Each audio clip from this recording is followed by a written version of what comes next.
which courts have specific jurisdiction. Okay, I am making you understand.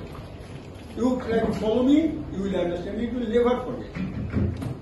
Because I know, like you, I was a student of law. Moreover, I have 33 years in the judiciary. So, from my theoretical experience as well as practical experience, I am telling you. Whatever I am telling you, please follow me, you will understand. You will never forget in your life. And it will come to your immense help. Whenever you will come, if you want to become a lawyer or a judge, then you will become beneficiary. You will never beneficiary. Now, subject matter. Subject matter is very important to see.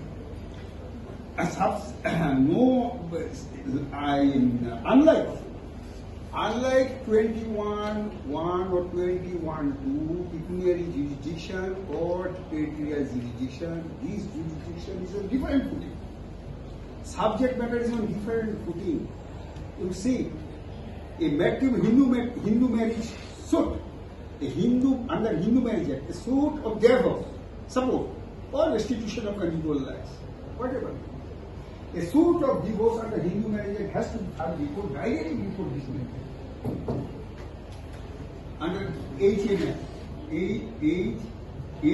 Hindu Marriage Act. Under Mohammedan law, it has to be filed before CJJD. Understand? A Muslim divorce has to be filed before Civil Judicial Division itself. No higher court is required.